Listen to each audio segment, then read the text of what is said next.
Good morning. Bharathi cements సమర్పిస్తున్న business breakfast షోకి స్వాగతం.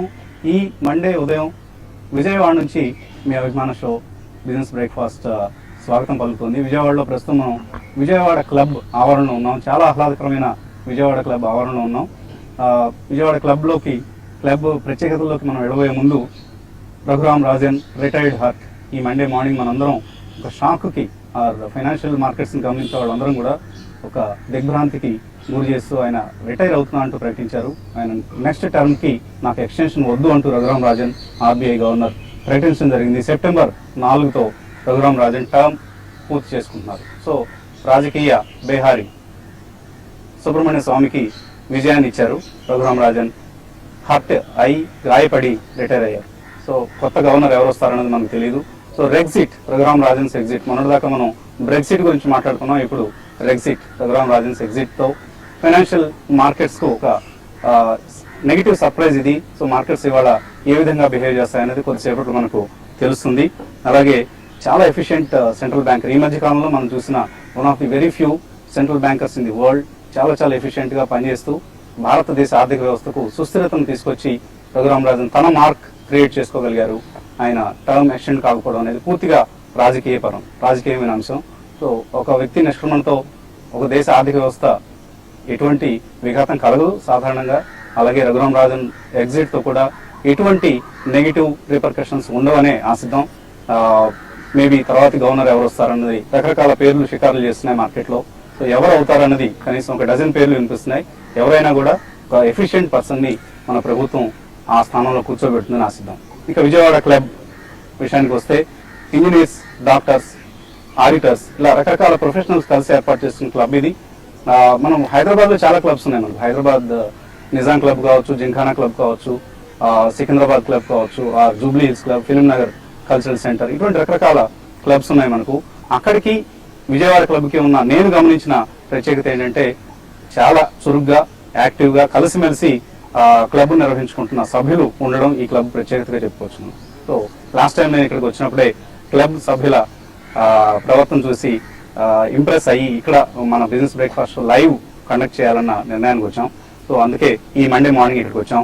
మనతో క్లబ్ సభ్యులు అందరూ ఇక్కడ కూర్చొని ఉన్నారు. అలాగే క్లబ్ పాలకవర్గ సభ్యులు కూడా ఉన్నారు. ముందుగా పాలకవర్గ సభ్యుల్లో ట్రెజరర్ గుంటూరు రామారావు గారు మనతో ఉన్నారు. సో రామారావు గారు చాలా యాక్టివ్ గా ఇప్పుడే మీరు అందరూ వాలీబాల్ రకరకాల క్రీడల్లో పార్టిసిపేట్ చేసి వచ్చి కూర్చున్నారు. సో ఇంత చక్కటి వాతావరణం ఈ క్లబ్ లో ఎలా ఏర్పడింది? What is the success secret? At the outset, I thank you very much for opting our Vijayawada Club for this business breakfast program. రియల్గా ఇది 1989లో ఈ క్లబ్ని ఎస్టాబ్లిష్ చేయడం జరిగిందండి. 2000 మెంబర్, అప్పుడు 100 మంది మెంబర్స్తో స్టార్ట్ అయ్యి ఇప్పుడు now it has come to 2000 members అండి. దీంట్లో IAS, IPS officers honorary member ఉన్నారు. తర్వాత top of the Vijayawada people దీంట్లో మెంబర్స్ ఉన్నారండి. పాలిటీషియన్స్ కూడా దీంట్లో ఉన్నారు. తక్కువ వాళ్ళ ఇన్వాల్వ్మెంట్ తక్కువ, రెగ్యులర్ గా వాళ్ళు వచ్చి ఇది ఫ్యామిలీ క్లబ్ అండి. దీంట్లో sports activity from the swimming to table tennis everything is here అన్నారు. జిమ్ కూడా వెల్ ఎక్విప్మెంట్, లేటెస్ట్ ఎక్విప్మెంట్ తో ఉందన్నమాట. Family club. Evening every Sunday movies కూడా ప్రదర్శిస్తూ ఉంటాం దీంట్లో. ఇక్కడ అపార్ట్ ఫ్రమ్ దిస్, ఇక్కడ ఇది Vijayawada club centre of the location, like heart of the city, heart of the capital అండి. ఇది ఈవెన్ మాకు 8 కిలోమీటర్లు అమరావతి ఉన్నా కానీ but this is the right place which was selected in 25 years back అయితే మా నాడు సెలెక్ట్ చేశారు. చాలా బాగా మంచి అట్మాస్ఫియర్ లో రన్ అవుతుంది. 27 years నుంచి చక్కగా రన్ అవుతుందండి ఈ క్లబ్ విషయం. సో ముందుగా ఇంతటి చక్కటి క్లబ్ ఆవరణలో ఈ కార్యక్రమాన్ని నిర్వహించినందుకు మనకు వీలు కల్పించిన పాలకవర్గ సభ్యులు ట్రెజరర్ రామారావు గారికి, అలాగే ప్రెసిడెంట్ రమణమూర్తి గారికి అండ్ సెక్రటరీ డాక్టర్ వెంకటరత్నం గారికి, అలాగే ఇతర రాబోయే కొత్త కార్యవర్గ సభ్యులు, పాత కార్యవర్గ సభ్యులు అందరికీ, క్లబ్ మెంబర్స్ అందరికీ TV5 థ్యాంక్స్ చెప్తుంది. శ్రీరామకృష్ణ గారు, మీరు ఒక పరిశ్రమను నిర్వహిస్తున్నారు ఇక్కడ. బాబ్జీ గారు అంటారు మిమ్మల్ని. సో ఫుడ్ ప్రాసెసింగ్ ఇండస్ట్రీ ఇక్కడ రన్ చేస్తున్నారు. విజయవాడ బిజినెస్ సినారియో ఎలా ఉంది అంటే క్యాపిటల్ గా అనౌన్స్ చేసి మనకు విజయవాడని ఆల్మోస్ట్ తాత్కాలిక రాజధానిగా విజయవాడ 2 సంవత్సరాలుగా కొనసాగుతుంది. మేబీ తర్వాత యాక్షన్ బహుశా అమరావతికి షిఫ్ట్ అవుతుంది, క్యాపిటల్ ఒకసారి మనం ఫామ్ చేసుకున్న తర్వాత దానికి ఎంత టైం పడుతుందనేది తెలియదు. సో ఈ నేపథ్యంలో విజయవాడలో బిజినెస్ సినారియో ఎలా మారింది? ఇప్పుడు 2014లో చంద్రబాబు నాయుడు గారు రాగానే వారు ముందుగా చెప్పింది ఏంటంటే విజయవాడ ప్రజలు, విజయవాడ ప్రముఖులందరూ కూడా బయటికి వెళ్ళి సక్సెస్ అవుతున్నారు, విజయవాడలో మాత్రం సరైన ఇండస్ట్రీ రావట్లేదు, విజయవాడని కూడా ఒక ఇండస్ట్రియల్ హబ్ గా తయారు చేయాలనేది వారి ఆలోచన. అదే రకంగా ఆయన ఏం చెప్పారంటే, విజయవాడలో ఇండస్ట్రీ తయారైతే తప్పితే క్యాపిటల్ కి వన్నీ రాదు, సో ఎంటర్ప్రినర్స్ ఎవరైనా ముందుకు వస్తే చాలా ఎంకరేజింగ్ పాలసీస్ ఇస్తామన్నారు. ప్రత్యేకించి మా ఇండస్ట్రీకి వచ్చినప్పుడు ఈ ప్రత్యేకంగా ఒక 2015-20 పీరియడ్ కి ఒక ఫుడ్ ప్రాసెసింగ్ పాలసీ, చాలా అట్రాక్టివ్ ఫుడ్ ప్రాసెసింగ్ పాలసీ తయారు చేశారు. దీని మూలంగా, దీని ఎంకరేజ్మెంట్ గా, దీని మోటివేషన్ గా తీసుకుని మేము ఒక ఫుడ్ ప్రాసెసింగ్ యూనిట్ స్టార్ట్ చేశామండి. ఈ సందర్భంగా మేము ఒక 100 కోట్లు వార్షిక టర్నోవర్ ఉండే విధంగా ఈ మధ్య కాలంలోనే ఒక ఇండస్ట్రీ రూపొందించామండి. దీంట్లో ప్రత్యక్షంగా 100 మందికి, పరోక్షంగా మరో 50 మందికి ఉద్యోగ అవకాశాలు కల్పించాము. ఇది పూర్తి సామర్థ్యం రావడానికి, అంటే మన రాష్ట్ర విభజన జరగడం అనేది విజయవాడ బిజినెస్ పిక్చర్ లో ఎటువంటి మార్పులు? అవునండి, గతంలో విజయవాడలో ఇండస్ట్రీ పెట్టాలి అంటే చాలా మంది వెనకడుగేసేవారు, ఎందుకంటే సరైన సౌకర్యాలు లేవని కానీ, ఎంకరేజ్మెంట్స్ లేవని కానీ ఉద్దేశంతో. బట్ ఇప్పుడు సీఎం గారు ఇక్కడ ఉంటూ ఇక్కడ ఇండస్ట్రీ డెవలప్ అవ్వాలనేది ప్రత్యేకంగా ఇచ్చేశారు.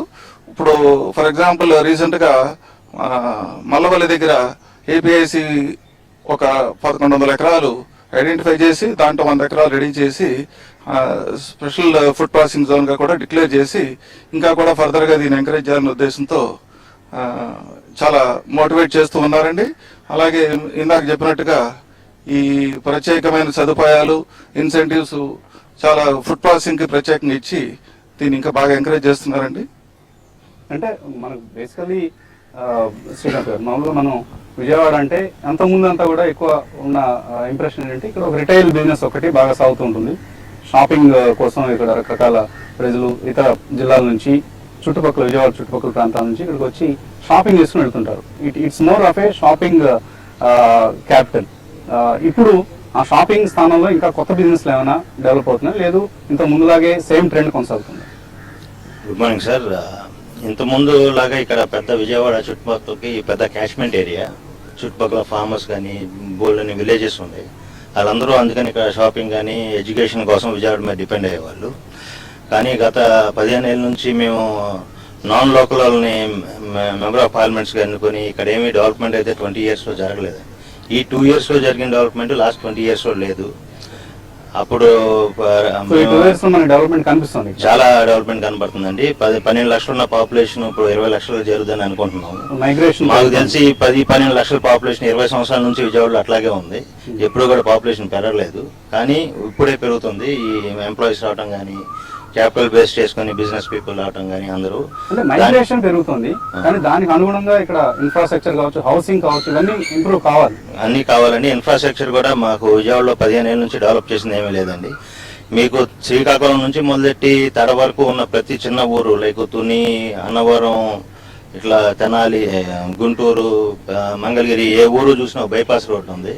12 లక్షలు ఉన్న విజయవాడకి ఆ రోజు నుంచి కూడా మా లోకల్ పొలిటీషియన్స్ పట్టించుకోక ఒక బైపాస్ నే ఏర్పాటు చేయలేకపోయాము.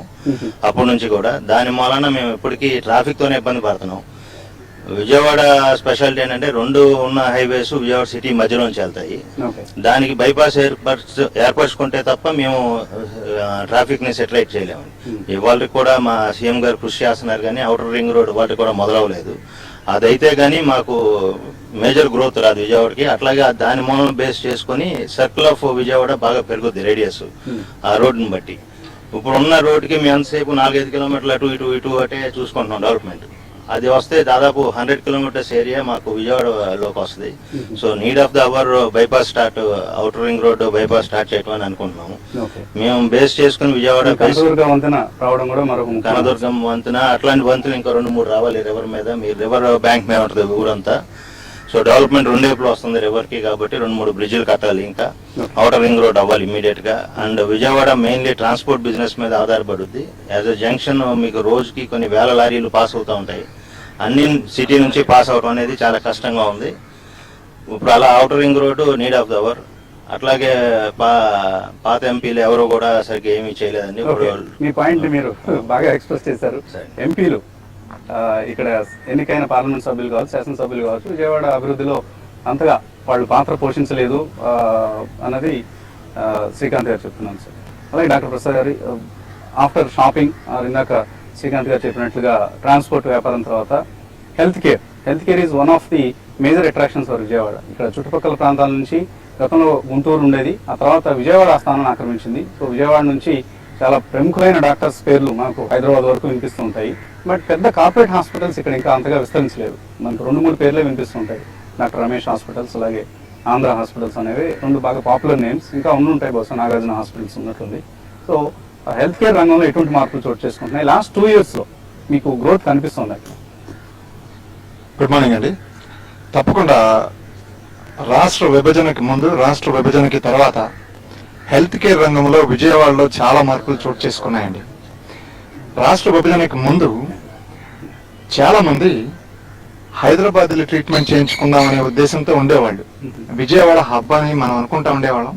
కానీ చాలా మంది హైదరాబాద్ కానీ, చెన్నై కానీ, బెంగళూరు కానీ వెళ్ళి ట్రీట్మెంట్ తీసుకుందాము అనే ఉద్దేశంతో ఉండేవాళ్ళు. రాష్ట్ర విభజన తర్వాత జనానికి క్లారిటీ రానియండి, మన ఏరియాని డెవలప్ చేసుకుందాం అనుకునే ఉద్దేశం రానియండి, దేని వలనైనా సరే మన ఏరియాలో మనం డెవలప్ చేసుకోవాలి, మన ఏరియాలో ట్రీట్మెంట్ తీసుకోవాలి. ఆప్షన్ లేకపోతే ఎక్కడికైనా వెళ్తారండి. ఆప్షన్ ఉండి కూడా వెళ్ళేవాళ్ళు ఒకప్పుడు. ఇప్పుడు ఆ చేంజ్ క్లియర్ గా కనిపిస్తా ఉందండి. నేను 3 years బ్యాక్ వరకు యూకేలో ఉండి ఒక 18 years బ్యాక్ వచ్చి నా హాస్పిటల్ సెటప్ చేసుకున్నాను. వచ్చినప్పుడు కన్నా ఇప్పుడు చూస్తా ఉంటే లోకల్ పాపులేషన్ ఇక్కడ ఉండి ట్రీట్మెంట్ తీసుకుందాం అనే ఐడియా చాలా క్లియర్ గా కనిపిస్తుంది. అదొక్కటే కాకుండా అంతకుముందు ఇక్కడ నుంచి హైదరాబాద్ వెళ్ళి ట్రీట్మెంట్ తీసుకుందాం అనుకునేవాళ్ళు. కానీ నా పర్సనల్ ఎక్స్పీరియన్స్ ఏంటంటే హైదరాబాద్ నుంచి ఇప్పుడు మా దగ్గరికి ట్రీట్మెంట్ కి వస్తున్నారు. Very good. ఓకే, సో అంత డెవలప్మెంట్ చోటు చేసుకోవడానికి వైజాగ్ లో రాష్ట్ర ప్రభుత్వం ఒక హాస్పిటల్స్ కంటూ ఒక కారిడార్ ఏర్పాటు చేస్తుంది. ఒక ఏరియాని ప్రత్యేకంగా గుర్తించి 100 ఎకరాలు 200 ఎకరాలు అట్లా అన్ని హాస్పిటల్స్ వాళ్ళకి ల్యాండ్ అలాట్ చేస్తూ వాళ్ళకి కావాల్సిన సపోర్ట్ ఇస్తుంది. అటువంటి ఆలోచన విజయవాడలో కూడా జరుగుతుంది. జరిగితే మంచిదండి. ఇంకా ఇక్కడ ఉన్న పాపులేషన్ కి, తర్వాత ఫ్లోటింగ్ పాపులేషన్, బయట నుంచి విజయవాడ లోపలికి వచ్చే పాపులేషన్ కి ఇంకా మెడికల్ గా చాలా అవసరం ఉంది. ఇంప్రూవ్మెంట్ కి అవకాశం చాలా ఉందండి. ఆ అవకాశాన్ని గుర్తించుకుని కాస్ట్ వైజ్ మనం హైదరాబాద్ లో ఒక పేరేంటంటే చౌకగా గుండె సర్జరీ లాంటివి చాలా చౌకగా జరుగుతాయి అన్నది. ఎందుకంటే అక్కడ దానికి సంబంధించిన ఇన్ఫ్రాస్ట్రక్చర్ బాగా డెవలప్ అయింది. అటువంటి పరిస్థితి విజయవాడలో కనిపిస్తుంది. అంటే ఇది కేవలం మన మధ్య మాత్రమే. హైదరాబాద్ లో చీప్ గా జరుగుతుంది, ఇక్కడ ఎక్కువ అవుతుంది అనేది మధ్య. మీరు ట్రీట్మెంట్ తో ఒకటే కాకుండా ఒక ఫ్యామిలీ అంతా, ఒక మనిషిని ఆపరేషన్ చేయడానికి తీసుకెళ్ళడానికి ఒక మనిషి వెళ్ళరు, ఫ్యామిలీ అంతా వెళ్లాల్సి వస్తుంది. ఇతరత్రా ఖర్చు ఎక్కువ అవుతుంది. ఇతరత్రా ఖర్చు చాలా ఎక్కువ అవుతాయి. కానీ ఇంత క్లారిటీ ఉన్న సిచ్యువేషన్ లో అంత ఎక్కడెక్కడ ఎంతెంత కాస్ట్ జరుగుతా ఉంది అని మనుషులకు తెలిసిన తర్వాత ఏ మాత్రం ఆలోచించుకుంటా మన దగ్గర ట్రీట్మెంట్ తీసుకుంటున్నారు. ఎందుకంటే ఇక్కడ అంత ఎక్కువగా ఏం లేదు. ఓకే, కాకపోతే అక్కడ వెరైటీ ఎక్కువ ఉందనేదే మనకు తెలుస్తా ఉంది. ఎక్కువ నెంబర్ ఆఫ్ కార్పొరేట్ హాస్పిటల్స్, ఎక్కువ మంది డాక్టర్స్ అందుబాటులో ఉన్నారు. కార్పొరేట్ హాస్పిటల్స్ ఉండొచ్చు, నెంబర్ ఆఫ్ హాస్పిటల్స్ ఉండొచ్చు, కానీ స్కిల్ పూల్ ఇక్కడ విజయవాడలో తక్కువేం లేదు. ఏమాత్రం తీసుకోదండి. ఏమాత్రం. Very good. Okay, so Jawahar garu, thank you for the opportunity. Hospitality industry, it is one of the sunrise industry విజయవాడకి సంబంధించి. ఎందుకంటే ఇక్కడ మనకు హైదరాబాద్ తోనూ లేదా ఇతరత్ర పెద్ద నగరాలతో పోలిస్తే మనకి ఇక్కడ కనిపించే బ్రాండ్ నేమ్స్ ఆఫ్ హోటల్స్ చాలా తక్కువ కనిపిస్తుంటాయి. ఒక గేట్వే ఉంది, ఫార్చ్యూన్ బ్రాండ్ ఉంది, అండ్ బహుశా నోవోటెల్ లాంటివి బహుశా భవిష్యత్తులో వస్తున్నాయి. సో హాస్పిటాలిటీ ఇండస్ట్రీకి సంబంధించి విజయవాడ పరిస్థితి ఏ విధంగా ఉంది ప్రస్తుతం? అంటే ఓవర్ నైట్ స్టార్ హోటల్స్ రావాలంటే ఇట్స్ నాట్ దట్ ఈజీ అండి. ఇన్ఫ్రాస్ట్రక్చర్ అనేది టేక్స్ టైం.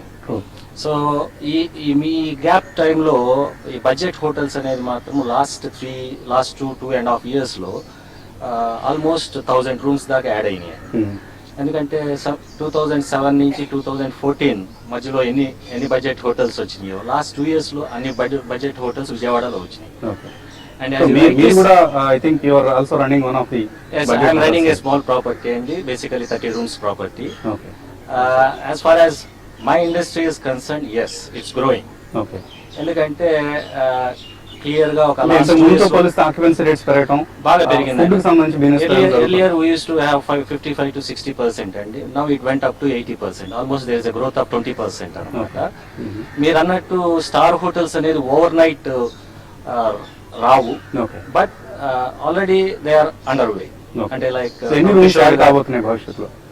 అంటే మాకున్న దాని ప్రకారం అయితే ఆల్మోస్ట్ 700 రూమ్స్ రాబోతున్నాయి ఓకే ఒక విజయవాడ నగరంలో. విజయవాడ నగరంలో. సో గుంటూరులో మళ్ళీ ఐటీసీ వాళ్ళు ఒక 5 స్టార్ గుంటూరు రీసెంట్ గా ఐటీసీ వాళ్ళు దే అనౌన్స్డ్ దేర్ ప్రాజెక్ట్ అండి, which is a very prestigious project for upcoming capital. Okay so ఈ జూన్ తర్వాత ఎంప్లాయీస్ వస్తాము, గవర్నమెంట్ ఎంప్లాయీస్ ఇటు ఆఫీసెస్ మూవ్ అవుతాం వల్ల మోర్ ఆఫ్ ట్రాఫిక్ వస్తాం.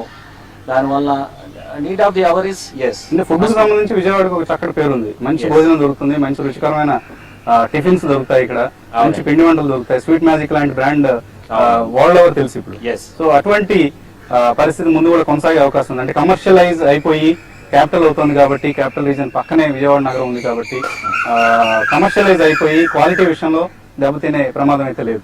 అటువంటిది అయితే లేదండి. డెఫినెట్ గా ఏంటంటే కాంపిటీషన్ వచ్చేసరికి డెఫినెట్ గా ఒకరికొకరు పోటీ పడతారు కాబట్టి అండి డెఫినెట్ గా విల్ గెట్ క్వాలిటీ ఫుడ్ అండి. ఓకే కమింగ్ డేస్ లో డెఫినెట్ గా స్వీట్ మ్యాజిక్ లాంటి ఇంకా మెనీ మోర్ ఫార్మ్స్ వస్తానికి పాసిబిలిటీ ఉంది, స్కోప్ ఉంది అండ్ పొటెన్షియల్ ఉంది. ఓకే ఇన్ఫాక్ట్ ఇందాక వస్తూ కూడా విజయవాడలో ఒక చిన్న పాత హోటల్ దగ్గర ఆగి నేను మిత్రులు కుషేవ్ గారు చక్కటి ఇడ్లీ తిని వచ్చాం. Right. కొత్తలపల్లి సుందరయ్య గారి బొమ్మలు, భగత్ సింగ్ గారి బొమ్మలు ఇలా ఒక విజయవాడలోనే కనిపిస్తుంది. అటువంటి సంస్కృతి, అవును.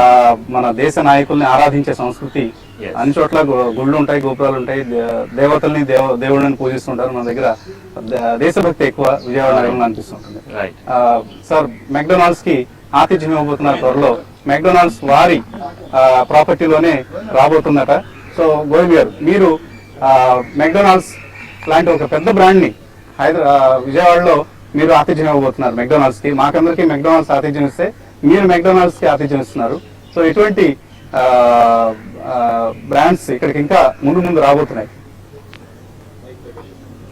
నేను చాలా సంతోషంగా ఉన్నాను. విజయవాడలో నేను ఒక ఎంఎన్సి కంపెనీకి ఆతిథ్యం ఇవ్వడానికి, ఇంకా ఎక్కువ ఎంఎన్సి కంపెనీలు ఈ రాష్ట్రానికి రావాలని ఆశిస్తున్నాను. Okay okay. సో శివాజీ గారు, ఇందాక నేను ప్రోగ్రామ్ బిగినింగ్ లో మాట్లాడడం జరిగింది రఘురామ్ రాజన్స్ ఎగ్జిట్. సో ఒక చక్కటి సెంట్రల్ బ్యాంకర్ ని మనం మిస్ చేసుకుంటున్నాం because of political reasons. Politicians నుంచి ఆయనకు ఒక వ్యతిరేక స్పందన రావడంతో రఘురామ్ రాజన్ తప్పుకునే పరిస్థితి ఏర్పడింది. సో నెక్స్ట్ సెంట్రల్ బ్యాంకర్ గా ఎవరు వస్తే బాగుంటుంది, అలాగే రఘురామ్ రాజన్స్ రోల్ గురించి మీరేం చెప్తారు? గుడ్ మార్నింగ్ అండి.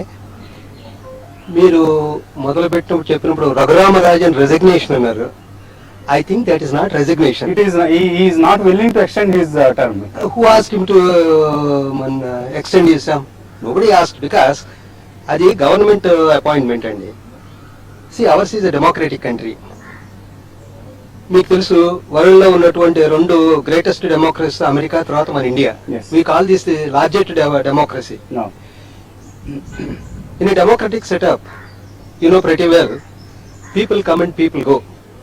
ఈవెన్ పెద్ద పెద్ద ప్రైమ్ మినిస్టర్లే 10 ఏళ్ళు 15 ఏళ్ళు 20 ఏళ్ళు చేసిన వాళ్ళు కూడా టర్మ్ అయిపోయి వెళ్ళిపోయారు, ఇంకోటి వచ్చారు, పార్టీలు మారుతా ఉన్నాయి. And this is nothing but A government appointment. కానీ ఒక ఎకానమీకి ఒక స్టెబిలిటీ తీసుకొచ్చిన వ్యక్తిగా రఘురామ్ రాజన్ ప్రపంచవ్యాప్తంగా గుర్తింపు ఉంది. ఎంతకాలం ఉండాలంటారు అయితేను? సో నార్మల్ గా మనం ఒక్కొక్కరికి 2 టర్మ్స్ ఇచ్చిన సందర్భాలు ఉన్నాయి. ఊరు సుబ్బారావు గారికి ఒక టర్మ్ ఎక్స్టెన్షన్ అప్పట్లో ఇస్తారంటున్నారు. అఫ్కోర్స్ తర్వాత ఆయన కూడా తర్వాత 2 టర్మ్స్ అయిన తర్వాత కూడా దిగిపోయారు కదా మరి ఆయన. Yes. ఇప్పుడు అదే విధంగా మనం ఈరోజు మన రిఫార్మ్స్ తెచ్చారు. Anyway reserve bank governor government go hand in hand. Yes. ఇప్పుడు ఏదైనా సరే ప్రైమ్ మినిస్టర్ ఫైనాన్స్ మినిస్టర్ ఒకటే కానీ అనుకున్న తర్వాత reserve bank governor cannot go against him. ఇప్పుడు ఈయనున్నటువంటి ఈ టర్మ్ లో మన గవర్నమెంట్, మోడీ గవర్నమెంట్ ఉన్నటువంటి 2 ఏళ్లలోనూ మోడీ కావాలని చెప్పి రిఫార్మ్స్ కానీ చేయకపోయినట్లయితే ఈయన కూడా ఏం చేస్తుండేవాడు కదా కదండి. సో ఆయన ఒక చిదంబరం అపాయింట్ చేసిన వ్యక్తిగానే ఎక్కువగా ట్రీట్ చేశారు ఈ గవర్నమెంట్ నుంచి. అంటే ఈ టర్మ్ దాకా ఉంచారు కదా, తీసేయలేదు కదా మరి. ఇప్పుడు గవర్నర్ తీసేయచ్చు, వీళ్ళని తీసేయచ్చు, అంటే మామూలు రెగ్యులర్ గా స్టేట్ గవర్నర్ తీసేయచ్చు. వాళ్ళకి they have got the power okay and authority government ఆయన కూడా తీయలేదు కదా.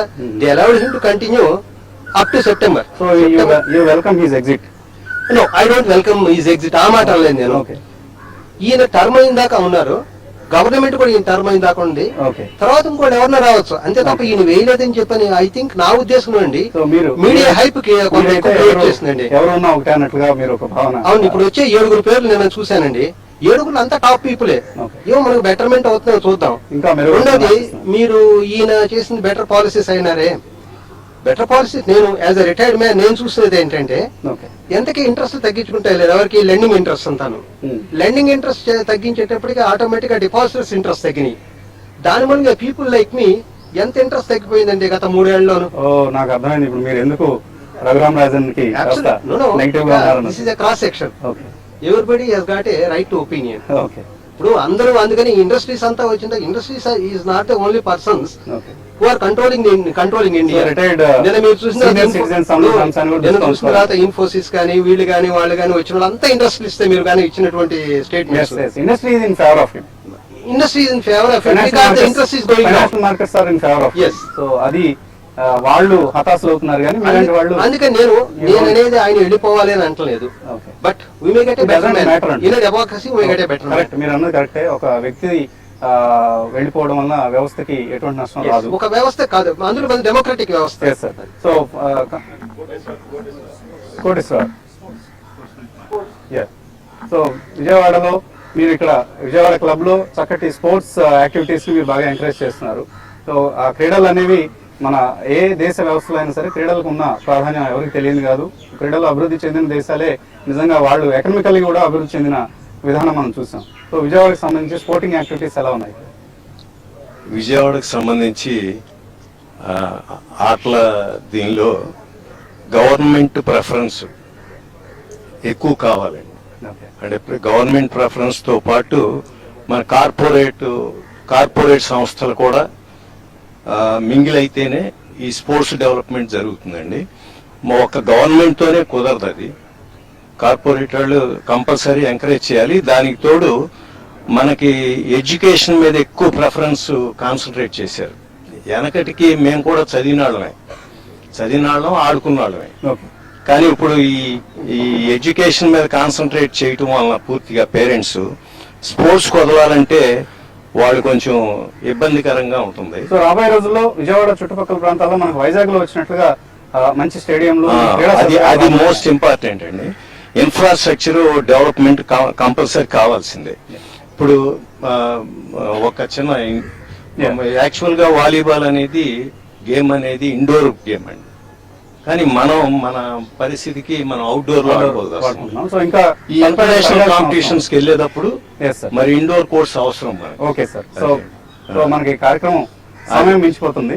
అందుకని మనం ఏంటంటే గవర్నమెంట్ కొంచెం ఇంట్రెస్ట్ తీసుకుని కార్పొరేట్ సంస్థలను కూడా మెర్జ్ చేసుకుని డెవలప్ చేస్తే ఇన్ఫ్రాస్ట్రక్చర్ గ్యారంటీగా డెవలప్ అవుతుంది. మంచి ఐడియా అది. కార్పొరేట్స్ ని ఇన్వాల్వ్ చేయడం అనేది అత్యవసరంగా కనిపిస్తుంది. స్పోర్టింగ్ ఇన్ఫ్రాస్ట్రక్చర్ ని విజయవాడకు సంబంధించి క్యాపిటల్ గా ఎలాగో ఆవిర్భవించింది కాబట్టి ఇక్కడ ఇంకా స్పోర్టింగ్ ఫెసిలిటీస్ కూడా పెరగాలి. అలాగే మరొక డాక్టర్ గారు మనతో ఉన్నారు.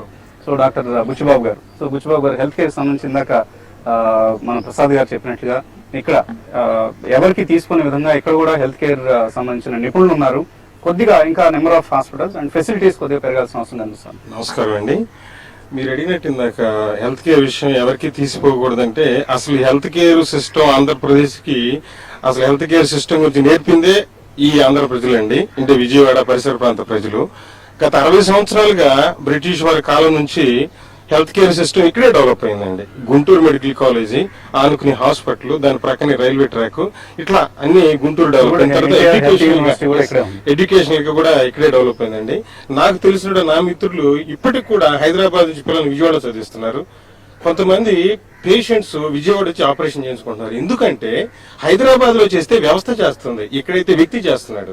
వ్యక్తి లండన్ లో చాలా అనుభవం గడించిన డాక్టర్ గారు, ఆయన ఆపరేషన్ చేయటం వేరు, నిన్న కాకుండా పూర్తయిన డాక్టర్ చేయటం వేరు. వ్యక్తికి బ్రాండ్స్ ఉన్నాయి, ఇక్కడ ఎక్స్పర్ట్స్ ఉన్నారు సార్. ఇంకా వస్తారు sir. Competition should encourage between Hyderabad and Vijayawada? Competition కాదండి, అది వాళ్ళు No, కూడా competition వాళ్ళు ఉంటే కూడా patients కి- వాళ్ళు patients కూడా వాళ్ళు ఉపయోగపడతారు. కూడా మా మిత్రులే. No. కానీ ఇంతకాలం అవకాశం వాళ్ళకి వెళ్ళింది, మాకు అవకాశం లేదు. So it's ఇప్పుడు now- మాకు అవకాశం చంద్రబాబు నాయుడు గారు ఇస్తున్నారు, మా అవకాశం ఏంటో మేము చూపిస్తాం. Good good. సో విజయవాడ సత్తాని మీరందరూ చాటాలని కోరుకుంటున్నాం. అలాగే రామారావు గారు. ఈ రాష్ట్రము విడిపోయిన తర్వాత తెలంగాణ సపరేట్ ఉంది, మన ఆంధ్రాలో సపరేట్గా ఇన్కమ్ ట్యాక్స్ ఆస్పెక్ట్స్లో వచ్చేదానికి 2015-16 ఫైనాన్షియల్ ఇయర్కి తెలంగాణ ఏరియాలో దే కలెక్టెడ్ 34,000 crores కలెక్ట్ చేశారండి. ఆంధ్ర ఏరియాకి ఆంధ్రప్రదేశ్కి ఓన్లీ 4,000 crores కలెక్ట్ అయింది income tax aspects. Of course we get 42% from central government, that is different. Devolution ఎలా జరుగుతుంది? ఇన్ దిస్ కేస్ నేను గవర్నమెంట్ స్టేట్ గవర్నమెంట్కి అడ్వైజ్ చేసేది, నా సజెషన్ ఏంటంటే ఉన్న మన కార్పొరేట్ ఆఫీసులన్నీ ఇక్కడే ఉన్నాయి, కానీ కార్పొరేట్ ఆఫీసులు మాత్రం హైదరాబాద్లో ఉన్నాయి.